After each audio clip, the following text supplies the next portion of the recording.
Hello friends, स्वागत है आपका अपने चैनल हिंदी साहित्य एवं व्याकरण में। मित्रों, जैसा कि आप सबको पता है कि हम यहाँ पे इस चैनल के माध्यम से हिंदी विषय के साथ यूजीसी नेट 2020 की तैयारी कर रहे हैं। ठीक है, और इसके साथ ही यहाँ पे हिंदी विषय के साथ होने वाली जो भी कोई भी परीक्षा हो उसमें हमारे इन वीडियो से जो है कई सारे प्रश्न आपको एग्जाम में दिखेंगे। ठीक है, तो उसी से संबंधित यहाँ पे हम अध्ययन कर रहे हैं हिंदी विषय से और किसी भी एग्जाम्स के लिए। तो आज इसी क्रम को लगातार रखते हुए जो है हमारे भक्तिकाल की सीरीज चल रही है। मित्रों, आदिकाल पूरा हो चुका है लगभग और भक्तिकाल की सीरीज चल रही है 500 जिसमें प्रश्न होंगे और उसके 5 वीडियो अपलोड हो चुके हैं मित्रों।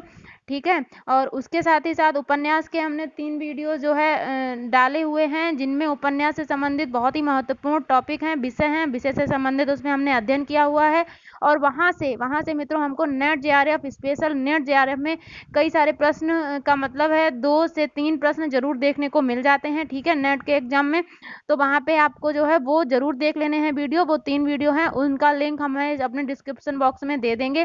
ठीक है, अगर आप वास्तव में हमारे चैनल के साथ जुड़कर नेट जेआरएफ 2020 की तैयारी करना चाहते हैं तो ये चैनल इसके लिए लगातार मेहनत कर रहा है। ठीक है, आप भी मेहनत कीजिए और आपके साथ हम भी मेहनत कर रहे हैं। ठीक है, आइए आज का वीडियो जो हमारा है वो होने वाला है आत्मकथा लेखक एवं उनकी कृतियों पर। ठीक है, तो ये आत्मकथाएं जो होती हैं जो गद्य की अन्य विधाओं में ये चीज आती है, जैसे रिपोर्टाज है, आत्मकथा है, जीवनी है, ये सब कुछ आते हैं। ये छोटे छोटे टॉपिक होते हैं लेकिन इनसे प्रश्न जरूर आते हैं। ठीक है, जैसे उपन्यास से प्रश्न आते हैं, कहानी से, वैसे इन विधाओं से भी 1 या 2 प्रश्न देखने को जरूर मिलते हैं। ठीक है, तो इसीलिए हमने सोचा है कि हम आपके लिए ये वीडियोस लेके आएंगे जिनमें से आपको जो है बेनिफिट मिलेगा। आइए वीडियो की शुरुआत करते हैं। ठीक है, हिंदी के प्रमुख आत्मकथा लेखक एवं उनकी कृतियां। ठीक है, तो आइए देख लेते हैं।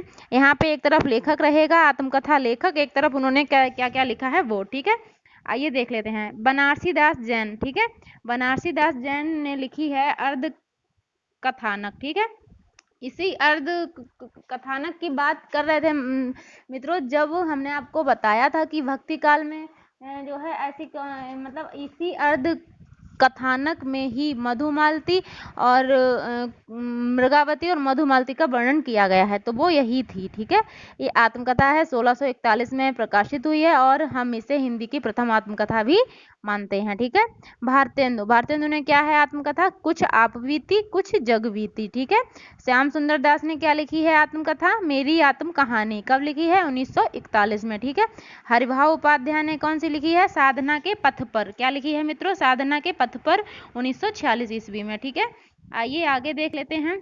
हरिभाव उपाध्याय हो गया है। ठीक है, वियोगी हरि ने क्या लिखी है, मेरा जीवन प्रवाह, क्या लिखी है, मेरा जीवन प्रवाह, कब लिखी है, 1948 में। ठीक है, मित्रों हमारे साथ साथ आप लगातार बोलते भी रहिए। ठीक है, क्योंकि बोलने से जो है हमारा मानना है, अनुभव है कि बोलने से जो भी बात होती है दिमाग में फीड हो जाती है, क्योंकि ये कोई ऐसी चीज तो है नहीं जिसे हम समझ समझ के पढ़ सकते हैं, हमें इसे याद ही करना पड़ेगा। ठीक है, तो बोल के बोलेंगे बार बार और लिखेंगे तो ही अच्छे से हमारे मस्तिष्क पे जो है छप जाती है, याद हो जाती है। ठीक है, यशपाल की देख लीजिए सिंगावलोकन के कितने खंड है मित्रों, 3 खंड है। ये भी इंपॉर्टेंट है, आपको याद रखना है। कब कब, 1951, 1952 और 1955। ठीक है, ये भी याद रखना है। स्वामी सत्यदेव परिव्राजक स्वतंत्रता की खोज में, कब लिखी है, 1951 में। ठीक है, जीवन चक्र किसने लिखी है, गंगा प्रसाद उपाध्याय ने लिखी है, क्या लिखा है, जीवन चक्र, कब लिखा है, 1954 में। ठीक है, चतुरसेन शास्त्री ने क्या लिखी है, यादों की परछाइयां, क्या लिखी है, यादों की परछाइयां, कब लिखी है, 1960 में। ठीक है, दूसरी ओर लिखी है मेरी आत्म कहानी, मेरी आत्म कहानी कब है, 1963 में। मित्रों एक और थी अभी आत्म कहानी जो श्याम सुंदर दास ने लिखी थी, वो थी मेरी आत्म कहानी, वो भी है लेकिन वो 1941 में लिखी गई है।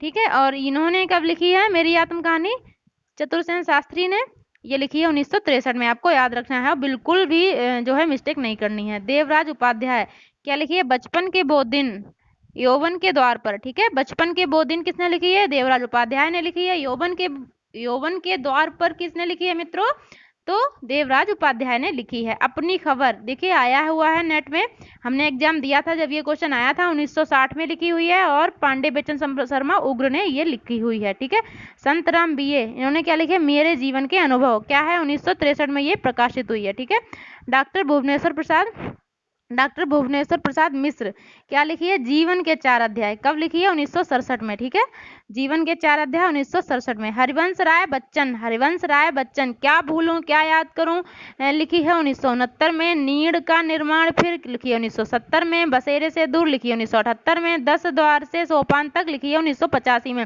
मित्रों याद रखना, हरिवंश राय बच्चन की जो आत्मकथा है वो 4 भागों में विभाजित है। कितने भागों में मित्रों विभाजित है? 4 भागों में विभाजित है। क्या? हरिवंश राय बच्चन की आत्मकथा। नाम क्या है आप देख लेंगे एक बार फिर से। क्या भूलूं क्या याद करूं, नीड़ का निर्माण फिर, बसेरे से दूर, 10 द्वार से सोपान तक। मित्रों ये यहाँ से क्वेश्चन एक पूछ सकते हैं कि क्या भूलूं क्या याद करूं का प्रकाशन वर्ष क्या है? 1969 है। नीड़ का निर्माण फिर का 1970 है। बसेरे से दूर 1978 है। 10 द्वार से सोपान तक 1985 है। तो ये एक तरफ दिए रहेंगे, एक तरफ ये मिलान वालों में ये क्वेश्चन पूछ सकते हैं, इंपॉर्टेंट है। ठीक है, आइए आगे देख लेते हैं। वृंदावन लाल वर्मा, वृंदावन लाल वर्मा ने क्या लिखी? अपनी कहानी। क्या लिखा है मित्रों? अपनी कहानी आत्मकथा है। कब प्रकाशित हुई है मित्रों? 1970 ईस्वी में। ठीक है, रामावतार अरुण क्या लिखी है? अरुणायन। देखिए अरुण से आप याद कर सकते हैं अरुणायन। ठीक है, 1974 में लिखी गई है। राजेंद्र यादव ये संयोगी लेखक है मित्रों। ये हैं किसके संयोगी लेखक? राजेंद्र यादव तो मन्नू भंडारी के। ठीक है, इन्होंने क्या लिखी है? मुड़ मुड़ कर देखता हूँ। क्या लिखी? कौन सी आत्मकथा लिखी है मित्रों? मुड़ मुड़ कर देखता हूँ, 2001। ठीक है, देहरी भई विदेश ये भी कब लिखी गई है? 2001 में। ठीक है, अखिलेश ये भी आत्मकथा लेखक हुए हैं मित्रों, ये भी आत्मकथा लेखक हुए हैं इन्होंने। अखिलेश ने इन्होंने क्या? और वह जो यथार्थ था, और वह जो यथार्थ था, ये कब लिखी गई है? ये भी 2001 में ही लिखी गई है। आइए भीष्म साहनी, इन्होंने क्या लिखी? आज के अतीत। भीष्म साहनी, भीष्म। देखिए भीष्म जो ये नाम आ रहा ना, देखिए हम ट्रिक भी यहाँ पे बताने की कोशिश कर रहे हैं। जो भीष्म ये नाम आ रहा ना, तो ये भीष्म अतीत से संबंधित है ना, समझ रहे होंगे, कौरव पांडवों से संबंधित है भीष्म, तो ये भीष्म अतीत से संबंधित है। तो यहाँ की आत्मकथा याद हो जाएगी, आज के अतीत। कब? 2003 में। ठीक है, अशोक वाजपेयी। आपको वीडियो मित्रों बहुत ध्यान से देखनी है, क्योंकि ध्यान से देखने से और बोलने से और हो सके तो नोट करने से हमेशा जो है वीडियो पूरी तरह से जो है दिमाग में छप जाएगी और पूरा का पूरा याद हो जाएगा। और हमारा मकसद है कि इस चैनल के माध्यम से न कि केवल पढ़ना बल्कि याद करना और सफलता को अर्जित करना। ठीक है, आइए आगे देख लेते हैं। अशोक वाजपेयी बहुत इंपॉर्टेंट है। पाव भर जीरे में ब्रह्मभोज, पाव भर जीरे में ब्रह्मभोज, 2003। ठीक है, स्वदेश दीपक का क्या है? मैंने मांडू नहीं देखा। स्वदेश दीपक का क्या है? मैंने मांडू नहीं देखा। ठीक है, और 2003 में ये प्रकाशित हुई है। ठीक है, रविंद्रनाथ त्यागी कब? बसंत से पतझड़ तक, 2005। बसंत से पतझड़ तक 2005 किसने लिखी है? रविंद्रनाथ त्यागी ने। ठीक है, आइए आगे देख लेते हैं। विष्णु प्रभाकर क्या लिखी है?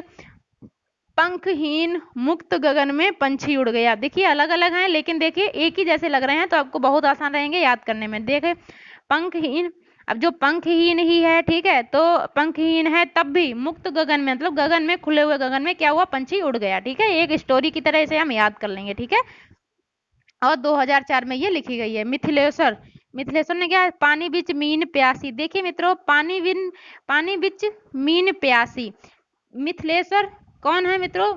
मिथिला है। ठीक है, वहीं के जो राजा हैं वो मिथिलेश्वर मान लेते हैं। ठीक है, सीता जी के पिता हैं। और जो सीता जी थी वो कहाँ से उत्पन्न हुई थी मित्रों? पानी से ही उत्पन्न हुई थी ना, मतलब अंदर से जमीन से उत्पन्न हुई थी। जमीन के अंदर क्या पानी है ना, तो इस तरह से हम इसे ट्रिक के थ्रू याद कर सकते हैं। ठीक है, इसे मतलब हमें क्या करना है? इससे जोड़ना है, मिथिलेश्वर से इसको जोड़ना है। ठीक है, पानी बीच में थी, कौन थी? सीता जी। और सीता जी के पिता का नाम क्या था? मिथिला, इनका गांव क्या था? मिथिला।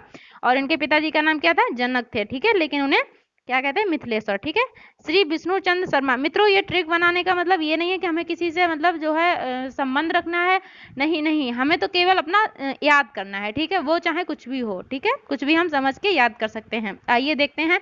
श्री विष्णुचंद्र शर्मा, विष्णुचंद्र शर्मा क्या लिखी है? मुक्ति बोध की आत्मकथा। अपनी नहीं, मुक्ति बोध की आत्मकथा लिखी है। किसने लिखी है? विष्णुचंद्र शर्मा ने, 1984 में। सूर्य प्रसाद दीक्षित क्या लिखी है? निराला की आत्मकथा। कब लिखी है? 1970 में। विश्वनाथ प्रसाद तिवारी।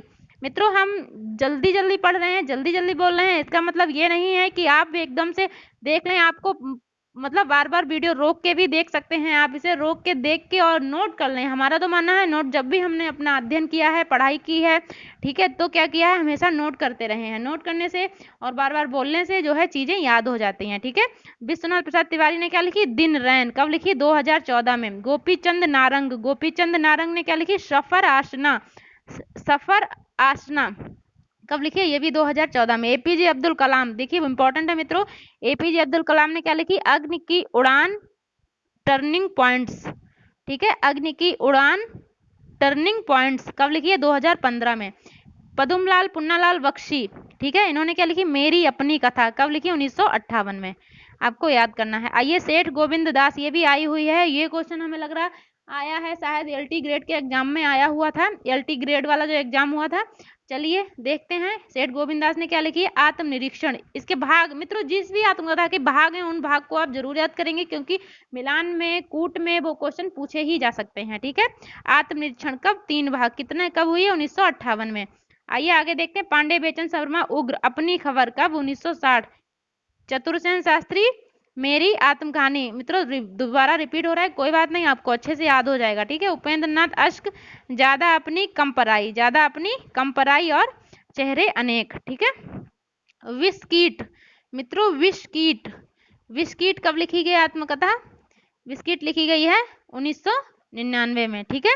बलराज साहनी, मेरी फिल्मी आत्मकथा, बलराज साहनी मेरी फिल्मी आत्मकथा, कब, 1947 में। डॉक्टर रामविलास शर्मा, घर की बात, 1983 ईस्वी में। अपनी धरती अपने लोग, 3 खंडों में है, ये इंपॉर्टेंट है, ठीक है, आपको याद करना है। शिव पूजन सहाय, क्या है, मेरा जीवन, मेरा जीवन आत्मकथा किसने लिखी है, शिव पूजन सहाय ने, शिव पूजन सहाय ने, कब लिखी, 1985 में।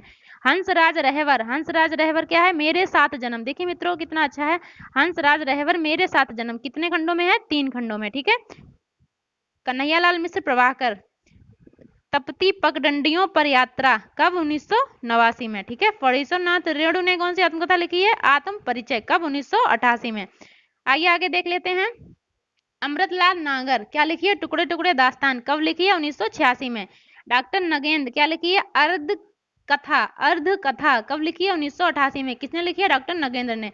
रामदरस मिश्र, रामदरस मिश्र, रामदरस मिश्र ने क्या लिखी है, सहचर्य समय, देखिए सहचर्य समय, कब लिखी है, 1991। फुर्सत के दिन, फुर्सत के दिन 2000 में, ठीक है। और ठीक है, हो गया, ये रामदरस मिश्र ने लिखा है, ठीक है। कमलेश्वर, रामदरस मिश्र ने लिखी है सहचर्य समय 1991, फुर्सत के दिन जो है 2000 में, ठीक है। कमलेश्वर ने लिखी गर्दिश के दिन, गर्दिश के दिन आत्मकथा केवल नाम से लिखी है, वो 4 खंडों में है। इसके जो है 4 खंड हैं, और 4 खंड में 1 2 दे रखे हैं, 3 92 97 और 99, 1992 में, 1997 में, 1999, ठीक है, 99 में। तो आपको ये याद रखना कि आत्मकथा नामक आत्मकथा किसने लिखी है, इंपॉर्टेंट है, ये पूछ सकते हैं। और लोग इसमें जो है मिस्टेक भी करेंगे, गलती भी करेंगे, कैसे, आत्मकथा नामक आत्मकथा किसने लिखी है, क्या तो किसने लिखी है, कमलेश्वर ने, ठीक है। मूलचंद्र अग्रवाल, मूलचंद्र अग्रवाल ने क्या लिखी, पत्रकार की आत्मकथा, ठीक है। गोपाल प्रसाद व्यास, गोपाल प्रसाद व्यास ने क्या लिखी, कहो व्यास कैसी कटी, कहो व्यास कैसी कटी, किसने लिखा, 1994 में लिखा है, प्रकाशित हुआ है, और कहो व्यास कैसी कटी, ठीक है। आइए आगे देख लेते हैं, रविंद्र कालिया, रविंद्र कालिया ने क्या लिखी, गालिब छूटी शराब, गालिब छूटी शराब, कब, 2000 में लिखी है, ठीक है। आइए भगवती चरण वर्मा, कही न जाए का कहिए, देखिए एक तुलसीदास का वो है दोहा है, क्या है, केशव कही न जाए का कहिए, ठीक है, ये है, ये लेकिन तुलसीदास का है, लेकिन ये आत्मकथा है, क्या है, ये ऐसे भी पूछ लिया जाता है, पूछा भी गया है मित्रों, सच में बहुत इंपॉर्टेंट है। कही ना जाए का कहिए, ये जो है किस विधा क्या है, मतलब ये ऐसे पूछ सकते हैं कि इसकी विधा क्या है, तो क्या है, आत्मकथा है, आपको याद करना है। कब लिखी गई है, 2001 में लिखी गई है, किसने लिखी है, भगवती चरण वर्मा ने लिखी हुई है, ठीक है। दयानंद सरस्वती ने क्या लिखी है, जीवन चरित्र, कब लिखी है, 1960 में, ठीक है। सत्यानंद अग्निहोत्री, मुझमें देव जीवन का विकास, ये कब लिखी है, 1910 ईस्वी में, ठीक है। भवानी दयाल सन्यासी, कब लिखी है, प्रवासी की कहानी, लिखी गई है 1939 में, ठीक है। गुलाब राय ने क्या लिखी, मेरी असफलताएं, इंपॉर्टेंट है, आया हुआ क्वेश्चन है मित्रों, कब लिखी गई है, 1941 में। मेरी असफलताएं किसने लिखी है, गुलाब राय ने लिखी है, ठीक है। हमारे साथ साथ जरूर बोलिए, आप जरूर बोलिए, आपको बोलना है, जब बोलेंगे तभी जो है आपको याद होगा, ठीक है। राहुल संकृत्यायन ने एक है राहुल संकृत्यान मित्रों। राहुल संकृत्यान ने क्या लिखी, मेरी जीवन यात्रा। क्या लिखा मित्रों, मेरी जीवन यात्रा। कब लिखा, 1946 ईस्वी में। ठीक है, लगातार वीडियो पे बने रहिए, आपको देखना है, आपको याद करना है, आपको याद करना है, और हमारे चैनल के माध्यम से आपको सफलता पानी ही पानी है। ठीक है, आइए आगे देखते हैं। डॉक्टर राजेंद्र प्रसाद, इन्होंने क्या लिखी, आत्मकथा। इन्होंने भी आत्मकथा नामक आत्मकथा लिखी है। ठीक है, चलिए 1947 ईस्वी में। आइए, ठीक है, आज का वीडियो ये यहीं तक था मित्रों। जब जिससे पहले कि हम वीडियो का एंड करें, अंत करें, तो आपको बता दें कि जो है इसका एक भाग जो है इसी से संबंधित लगभग 2 भाग हम आपके लिए लाएंगे, 2 या 3 भाग। तो आप जो है, हम उनका लिंक भी दे देंगे, तो आपको जो है वो देखना है और याद करना है। मेन बात है याद करना। ठीक है, आपको वीडियो देखना है ये इम्पोर्टेंट नहीं है, इम्पोर्टेंट है, मायने ये रखता है कि आपको वीडियो में जो भी देखा वो समझ में आया, उसे याद किया, और वो सबसे ज़्यादा इम्पोर्टेंट है कि वो आपके पेपर में आ जाए, और उससे भी ज़्यादा इम्पोर्टेंट है कि पेपर में आए और सही हो जाए। ठीक है, क्योंकि सही होने से ही हमें मार्क्स मिलेंगे तो ही हम सफल होंगे। ठीक है, आइए वीडियो का अंत करते हैं। आप हमारे चैनल को देख रहे हैं, पहली बार देख रहे हैं, तो इसे सब्सक्राइब कर दीजिए। ठीक है, बेल आइकन प्रेस कर दीजिए, क्योंकि हम रोज ही आपके लिए ऐसा ही वीडियो लाते हैं, और जब बेल आइकन प्रेस करेंगे तभी हमारे वीडियो का नोटिफिकेशन आप तक पहुंचेगा। ठीक है, और हम अपने दोस्तों को ये वीडियो शेयर कर दीजिए, ताकि जो है उन्हें भी इस वीडियो का फायदा मिल सके। चलिए, धन्यवाद।